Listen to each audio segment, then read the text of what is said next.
Hi, everybody. This is Marlene with Miami Ghost Chronicles, Stories of the Supernatural.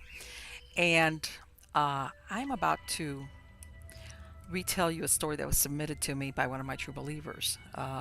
This is someone who I couldn't convince him to be recorded, but instead, to be honest with you, he submitted such a wonderful story written that, believe me, it's difficult not to retell it because it is talk about a haunting ghost story.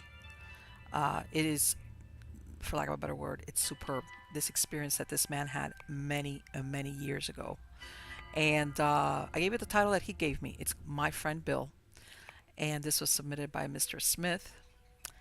And I hope you guys enjoy it because when I read it, I had to read it again because I thought this is such a great ghost story that as a matter of fact I'm going to go ahead and let you guys hear it, you know, as I retell it by itself because it doesn't need any other stories to go with it because this story just by itself is fantastic.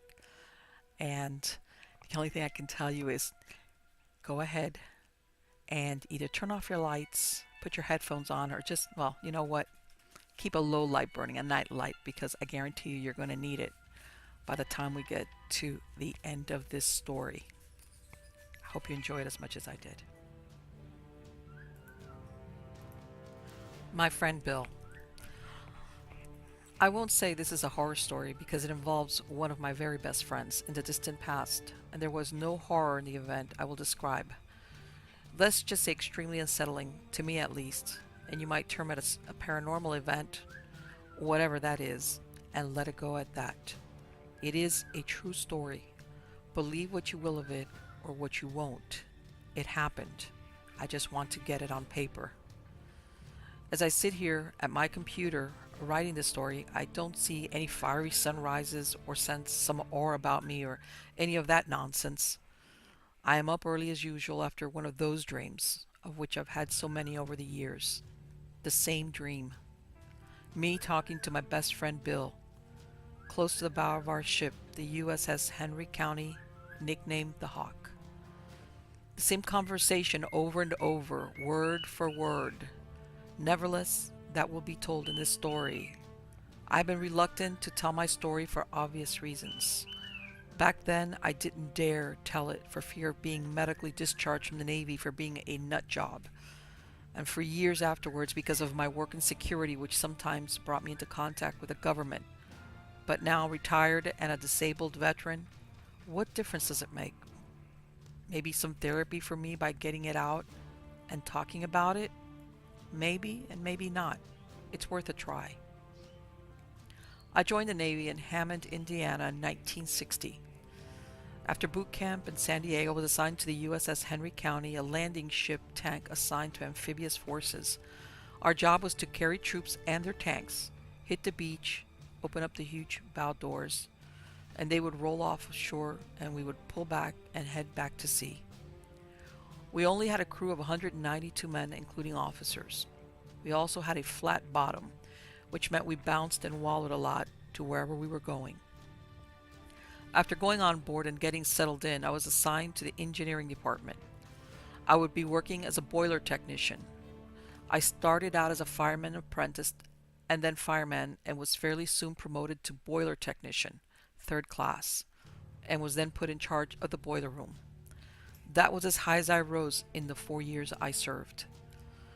The day after I boarded the Hawk, many of the crew members were coming to me and introducing themselves. One of the guys was Bill Baylor, a tall and lanky, dark-haired sailor from Hershey, Pennsylvania. We hit it off immediately and soon became best buddies.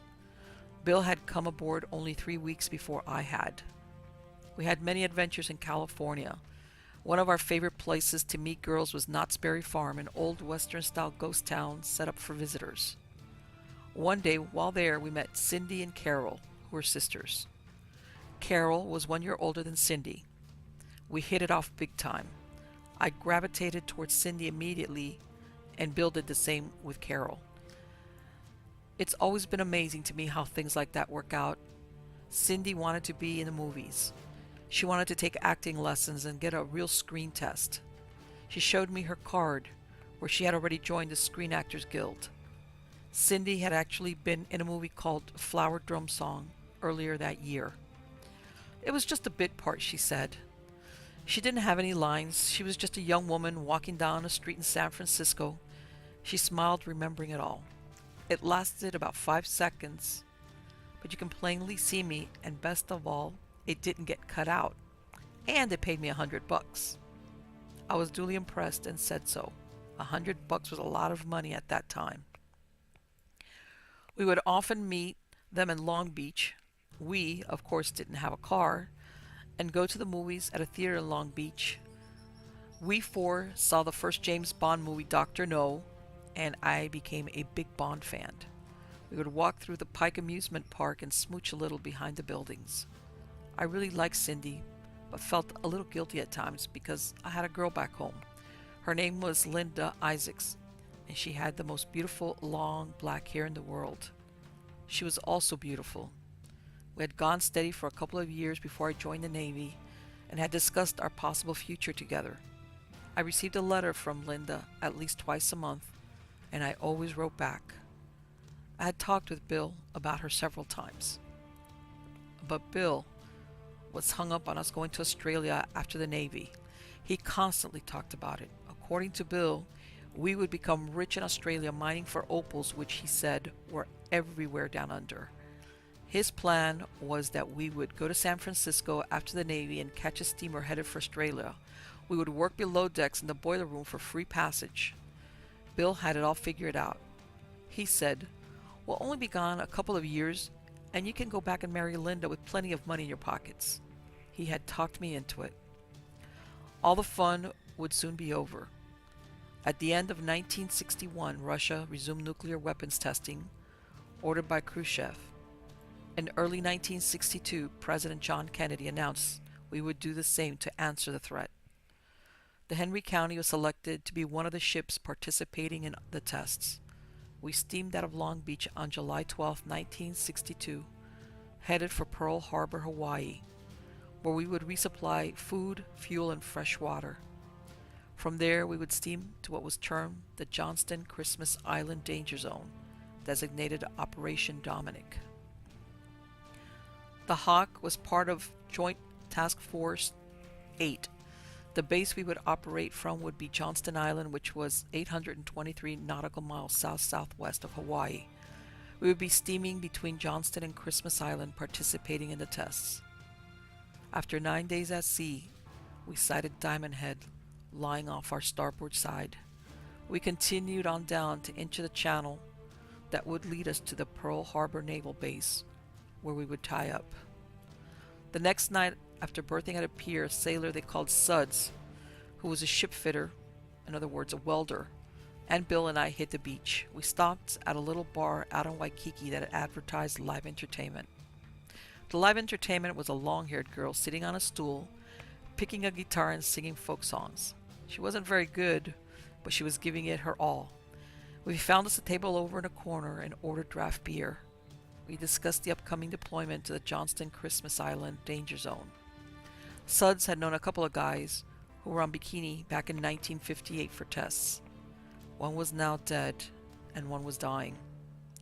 It's not a good thing, guys, not good at all.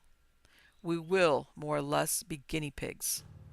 I just don't want to be one of the poor guys who has to go topside to take radiation readings after they drop one of those bastards. I want my rear to be deep, deep below decks. I went to the bar and got us 3 more drafts. While waiting for them to be pulled, I chatted with a folk singer. Her name was Luann, and she was from Columbus, Ohio. She played these gigs, as she called them, while attending the University of Hawaii. When I asked her why she didn't stay in Columbus and go to Ohio State, she stared at me as if I had gone daft. I grabbed our beers and headed back to the table. When I arrived, the conversation had changed. Bill and Suds were in a discussion about poetry. Bill was asking about a man named Shelley, a name I vaguely remember from high school literature class. Suds said Shelley had a fascination with death. Just read his Queen Mab and you'll see what I mean. Bill said he had read it and it was one of his favorites. Bill said death has a beauty of its own, and in fact may be the most beautiful part of life. I was a little surprised when Sud said, "I've heard you write a little poetry," and Bill said, "I dabble at it. It's not very good, but I enjoy it." They were thinking out of my league, so I just sat there sipping my beer. Bill sensed this and said, "Do you have a favorite poet, Den?" I said, "Well, I sort of like that Poe guy, I guess, and the poem where he looks for El Dorado, I guess that's about it." Sud sort of smiled, as if I had said I preferred comic books to John Steinbeck. Bill picked up on that quickly and said, "Poe has always been underappreciated. He was actually an extremely profound writer." I didn't know where Bill was getting words like profound from, but I was glad to see it wipe the smirk off Sud's face. There wasn't much action going on in the little bar, and we didn't care. We were all three worn out and ready to go hit our racks early. Luann was demolishing Red River Valley as we went out the door. At muster the next morning it was announced that 3 men had been chosen to attend radiology school for 5 days. These men were second-class electrician's mate Howard Sayers, third-class boiler technician Dennis Smith, and third-class engineer man William Baylor. There were over 80 men in the radiology class. Larger ships had as many as a dozen men on their radiology teams. The Hawk was small, so she rated just 3. The class was taught by a chief warrant officer who claimed to have a degree in physics. We were each issued a numbered Mueller-Geiger counter that we had to sign for. Each man would be responsible for the care and maintenance of his counter until the end of the tests, when they would be turned in.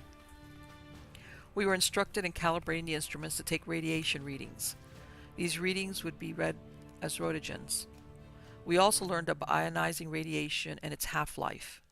We learned about alpha and beta particles and gamma rays. We were trained in washdown procedures and the base surge that would emanate from the detonation of an atomic bomb, much like the circle that radiated from a stone being thrown into a pond, only tremendously bigger in scale. This was a huge wave that would slap the side of a ship, causing it to list severely on the opposite side. 3 days after the classes ended, we pulled away from our pier and headed down the channel and to the sea on our way to Johnston Island, which was really just an atoll. There seemed to be an unnatural stillness about the base as the Hawk steamed slowly up the channel, headed for the open sea. It was still dark with a faint light to the east. No other vessels were moving in either direction. I was alone on the fantail with my thoughts. I thought about Linda and I thought about Bill and I going to Australia. Maybe it would all work out. The further we steamed southwest, the more reality seemed to become suspended. Even the sea looked different, darker. No phosphorus streaks brightened the wake behind the Hawk. Stars were becoming rare. It was impossible to tell where the sky ended and the sea started. There was no horizon. A black dome seemed to have been placed over the sea where the Hawk was steaming. Even breathing was difficult. On our 3rd night of steaming, it seemed that every man not on watch was topside. The old salts, who had been at sea for years, had bewildered looks on their faces. Old Doc Bailey, a chief corpsman who had sailed on all 7 seas, shook his head. "These latitudes are not meant for men. This is Satan's playground." Just as Doc finished his sentence, the southern sky flashed a bright white light, brighter than any sun. Then it turned a greenish hue, and then it was gone. Somebody said, "What in God's name?" Doc said, "That was a nuclear airburst, and we haven't even reached our destination yet, where we're going to see the bastards up close for real." A light rain started to fall. We all headed below decks.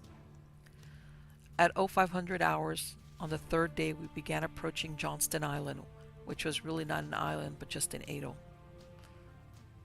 We anchored 1,000 yards out from the breakwall that had been built around the atoll. Standing on the main deck, you could see the sea on the other side. There was a short runway running the length of the atoll. Men and equipment were moving about. We watched a 4-engine cargo plane coming in on final. You could hear him cut back on the engines while he was still skimming the water surface. The nose wheel touched down just where the runway met the water. The pilot knew it was a short runway and he was good. We could hear his brakes squeal as he brought the plane to a stop 30 yards before the pavement ran out. Somebody said, "Jesus Christ." Mr. Lingen, the engineering officer, called the engineers together. We were all issued a dosimeter, a small black round object that would hang from a cord around our necks. We were told these would be read from time to time to detect how many rotogens we were being exposed to. They never were. The uniform of the day would be t-shirts and dungaree pants because of the heat. Bill, Howard Sayers, and I were seated on the deck just inside the port hatch. We were all three wearing asbestos firefighting suits. Sweat was pouring from our bodies inside the suits. The only part not made of asbestos was the plexiglass in front of our eyes to see through. Howard muttered something about us looking like creatures from a B-grade science fiction movie. My body was itching. My face was itching. There was no way to scratch. Howard said he was having trouble breathing. We each were holding our Mueller-Geiger counters. Johnston Island was radioing messages that were being piped throughout the ship. One phrase was repeated over and over. April weather, April weather, April weather. We had no idea what it meant. We knew a B-52 had left Hickam, headed our way with a payload. It would be a surface drop from a multi-megaton nuclear bomb. It would be detonated at a certain altitude for the rainbow effect. These drops are designated airbursts. We had no idea where the Hawk's position would be in relation to this drop. The damage control teams were seated in the mess hall below us. The rest of the crew were at their general quarter stations. This drop was designated Shot Chama. We had no idea what that meant either. The countdown was blared throughout the ship. D minus 10 minutes. We each looked at each other. Howard shrugged. That was all he knew to do. D minus 20 seconds. 19, 18, 17, 16, 15, 14, 13, 12, 11, 10, 9, 8, 7, 6, 5, 4, 3, 2, 1. The overhead lights blinked off and on. I could hear the engines changing speeds, trying to maintain some sort of station. The engines shut down. There was silence. The speakers blared. "Brace for base surge." We had been warned about the base surge in radiology school. 10 seconds to base surge. 9, 8, 7, 6, 5, 4, 3, 2, 1. It was like a giant's hand had slapped the side of the Hawk. I was thrown against the bulkhead behind me. Bill's head slammed into the bulkhead behind him. Howard hung onto a rung to keep from being thrown down the ladder to the next deck. The Hawk took a 20-degree list to starboard and then bobbed back up on an even keel. On the deck under us, we could hear the damage control parties. "What the hell? Mary Mother of God!" The ship's speakers crackled. "Damage control teams to port and starboard shaft alleys for damage inspection. Report to CIC. Radiology team lay topside." That was us. We got the hatch undogged and stepped outside. The heat was worse than inside. Daylight was just breaking. The sky on the southern horizon was unnaturally white with a greenish hue. It was like being on another planet, looking at an alien sky. We headed out in different directions. I went midships on the starboard side, working my way forward. I slowly ran the counter's probe wand over the railing. The meter fluctuated between 30 and 40 rotogens. I ran it over a hose rack, and it hit 50 rotogens as the clicks per minute increased. These were pretty much the average readings I received over my area. I dutifully logged in locations and the readings. The radiology team met back at the port hatch 30 minutes later. Howard's readings had been about the same as mine, so were Bill's, with the exception of the forward gun mount, where his needle had pegged. We noticed the greenish hue in the sky had become larger. Then the rain came. We headed below decks and hit the showers. Doc stationed himself outside the shower stalls with his own Geiger counter. I had my shower running with only cold water. It felt good. I let it hit me full in the face for a long time, trying to get rid of the stink of the damn asbestos suit before I started soaping down. Howard came out first. He stood with his arms out and legs spread while Doc ran the wand over him. There was no clicking from the Geiger counter. I came out next and assumed the position. Doc pronounced me clean. Bill came out. There was some clicking under his right armpit. He went back into the shower. When he came back out, the clicking continued. He headed back into the shower. When he came back out the third time, the clicking had stopped. Bill was clean. Mr. Lingan came in and talked with us while we were getting dressed. He looked at our logs and whistled when he saw the high rating Bill had picked up in the forward gun mount. He said, "I need to get these up to the captain right away," and took off with the log sheets. That night, Bill and I sauntered into the mess hall at a little before 2000 hours to get a good seat for the movie. I asked the electrician's mate setting up the projector the name of the movie. He said it's called Flower Drum Song. It's a good movie. I thought of Cindy. He started to add something else, but I cut him off.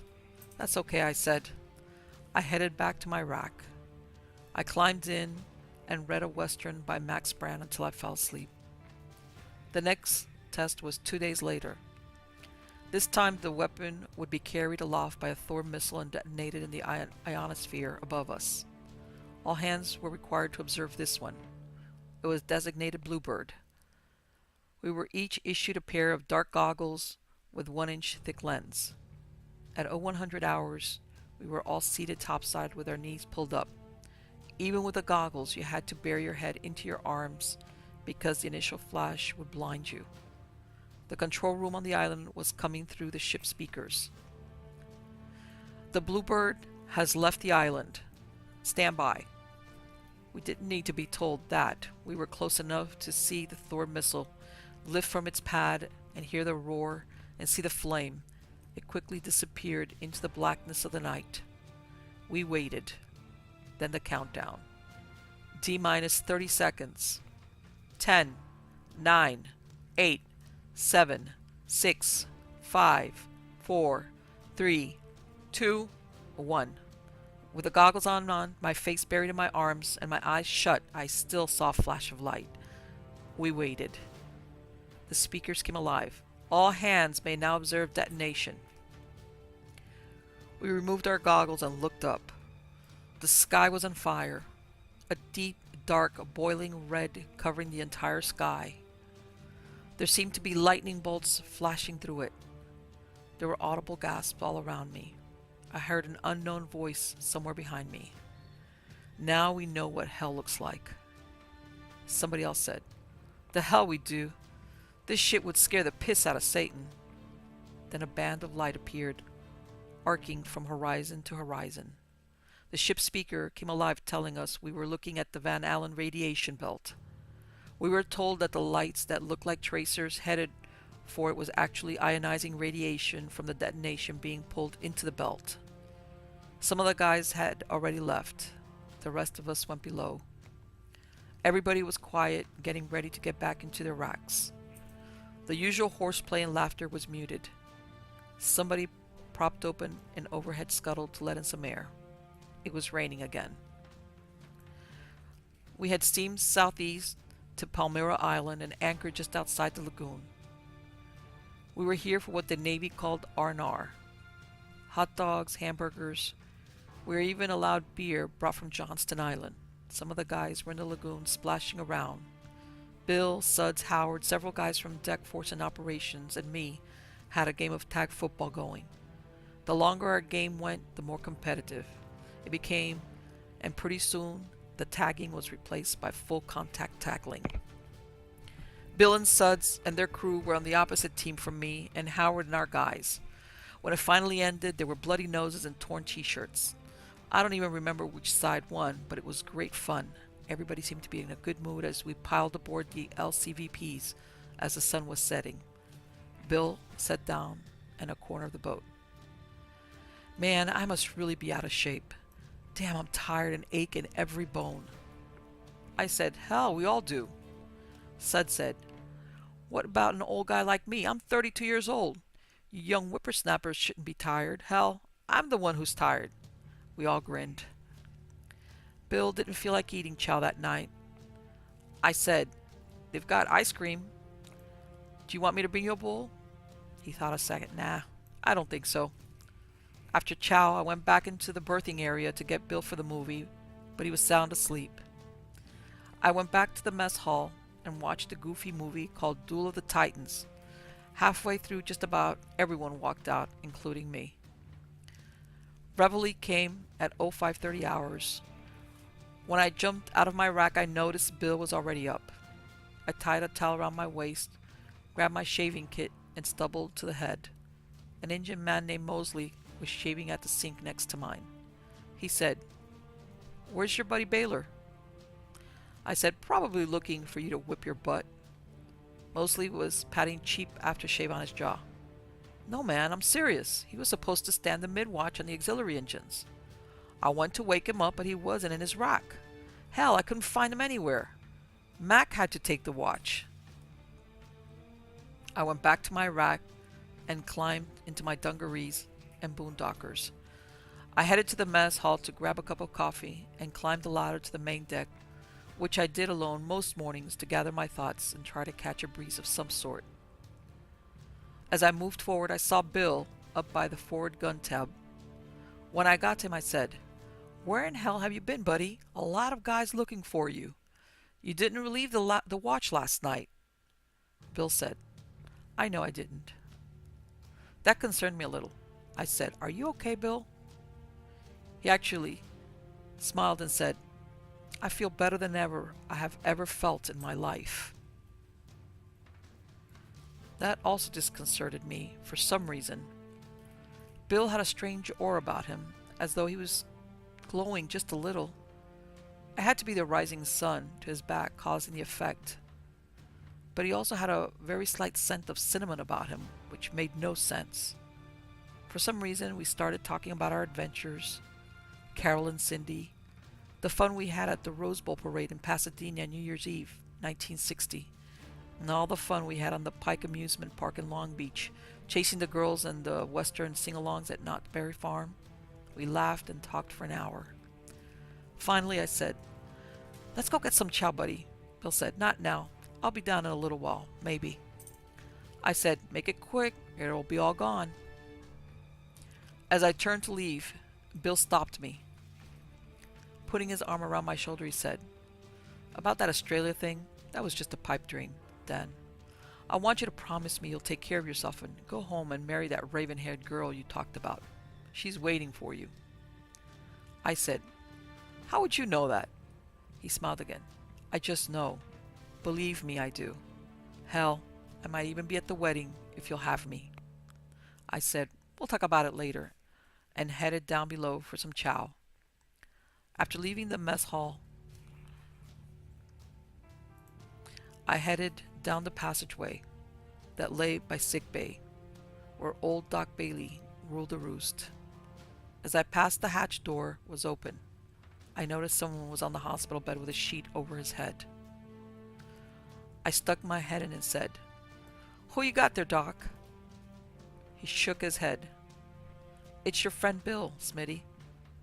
I'm afraid we've lost him. He woke me up around 2300, saying he was in pain everywhere. I got him in here and he started throwing up. I gave him something to put him out, but he was gone before he even swallowed it."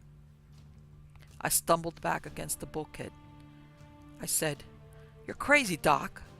I just talked with Bill a short time ago topside." Doc reached over and pulled the hatch shut and dogged it down. Doc said, "Listen to me, Smitty. I've been in this man's Navy nigh on 30 years, World War II and the Korean conflict, and I've seen it all. I've seen too many dead men, and I've heard what you're saying many times. The bottom line is I believe you. Talked to Bill on the main deck earlier because I've seen this before. But the fact is your good friend has been dead close to 8 hours and lying right there. He pulled the little of the sheet back. It was Bill. A cold shiver ran down my back and my hands were shaking. Doc grabbed my arm and said, "Get a hold of yourself. As I've told you, what happened to you is not all that uncommon, but if you have any sense at all, you'll keep it between us. You want an honorable discharge when you get out, and not a Section 8. You wouldn't be able to get a job at a dump. Just let it go, Smitty." I nodded, okay, but the chill was still with me. Doc said, "I've noticed the captain. A hospital boat is on its way to take Bill back to the island where he'll be flown to Hawaii and back to Pennsylvania." Doc handed me a key. "In the meantime, I want you to go to his locker and get all his things out and bring them back here so they can go with him. I know you would be the one he would want to do it." The chill was still running up and down my spine as I went to get Bill's sea bag and then to his locker to put his things in it. I carried it all back up to sickbay, still totally bewildered. When I got back, Mr. Lingen was in sickbay. He told me he was sorry about Bill, and we shook hands. The loudspeaker announced that the hospital boat had pulled alongside. Two of Doc's corpsmen put Bill on a stretcher and carried him topside. As the stretcher was being lowered to the hospital boat, I yelled out, "Be careful with him!" One of the corpsmen on the boat said, "We will. Don't worry." Old Doc, Mr. Lingen, and Suds and me stood there and watched the boat until it went behind the breakwall at Johnston Island. As we turned to go below decks, Doc said he wanted to see me in sickbay. I followed him down. Doc gave me some kind of pill and a glass of water and told me to swallow it. He said, "I'm giving you an off-duty slip for today. I want you to get in your rack and stay there. Again, I believe you told the truth. But also again, I'm telling you that if you value your future, you'll keep your mouth shut." I nodded in agreement and headed for my rack. I was already growing drowsy. I slept a dreamless sleep for 9 hours. We endured 3 more surface drops with only Howard and me on the radiology team. 2320. Crew observes high altitude detonation over Johnston Island, designated Kingfish.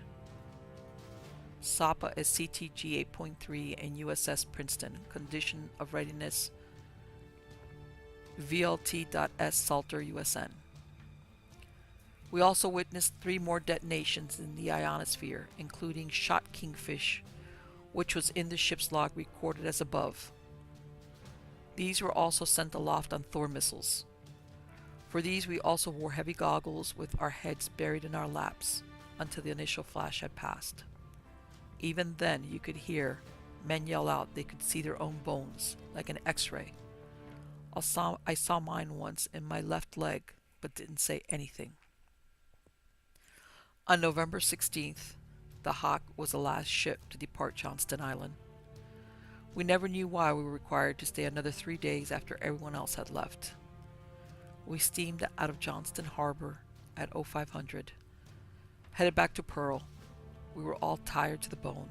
We were also hungry for something real to eat. We had run out of groceries a week earlier, and we were subsisting on powdered eggs, Spam, powdered potatoes, and powdered milk. The refrigerated reefer ship that was on its way to Johnston Island to resupply us never showed up. We had no idea what the situation was on the larger ships. At 0200 on November 19th, we tied up to a pier in Pearl. We hooked up to shore services. The engineering crew was so tired, we weren't up to getting undressed and climbing into our racks. We just threw our pillows on deck and flaked out. Friday, December 8th, 1962 log entry. 1624 steaming as before. 1624 sighted Point Loma, bearing 075 distance, 25 miles, close to 2.1 knots. 1630 sets special mooring detail, maneuvering at various courses at various speeds, conforming to San Diego Harbor Channel. Buoy number 5 to port. 1640 entered inland water, draft forward, 6 feet 3 inches aft, 12 feet 9 inches. 1720 maneuvering to approach berth. 1740 moored starboard side to Navy Pier. Ships present include various units of the U.S. Pacific Fleet and various foreign and domestic merchant vessels. We were alone, and we were home. In August of 1964, I received an honorable discharge and headed back to Indiana. The dream started a month or so after I returned home. Bill and I talking that morning, up by the forward gun top. All of it, word for word. The scent of cinnamon, the aura of light, right up to me heading below decks. But it wasn't that often. Maybe once every 2 months or so. Everyone aboard the Hawk signed paperwork that nothing we saw or heard at Operation Dominic would not be revealed to anyone for 30 years, which would be 1992, and I have honored that. I went to work for Rand McNally and Hammond and then sold insurance for a while, but that was not for me. I then was trained as a decoder and went to work for a security firm that had contacts with the government, and Linda and I married a year later. As the years wore on, strangely, the dreams increased. It's now to the point after all these years that the same dream comes to me at least once a week, and sometimes even more often. It is very stressful on me, as I always wake up with a depressed feeling after one of the dreams. I recently finally told my wife about it. My wife was originally from Alabama, and after I retired, we moved here and have a place on a lake, which does have a somewhat of a calming effect. She has tried to help me in every way she can, and I don't know what I would do without her. I do have a VA psychiatrist at the Veterans Hospital in Birmingham, who I only see about once a year because of being diagnosed with PTSD from the tests. But I have never discussed the dreams with him. I've told him I have dreams about the tests, but don't go into any details, as I have here. I have also severe pain in my back and both legs, which 2 VA doctors have told me may very well be caused by the ionization and the radiation. I also have asbestos in my lungs from wearing the asbestos firefighting suit during the tests and working with asbestos on a daily basis down in the boiler room of the Hawk. The VA has me at 90% disability. Linda is the one who told me I should write about it because it might be therapeutic for me. I can only hope it is. Hoping and praying. I certainly don't mind having dreams about my friend. I would like to have dreams about some of our adventures, but it's the same dream, word for word, over and over. Linda is the one who told me I should write about it. Because it might be therapeutic for me, I can only hope it is. Hoping and praying.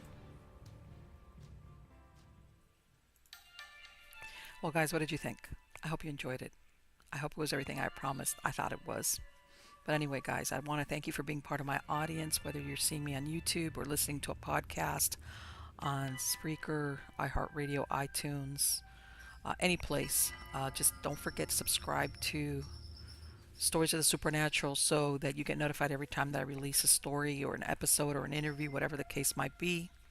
Go ahead and also, if you want to follow me on Facebook or on Twitter or on Instagram, that's where I usually do a lot of my live streaming.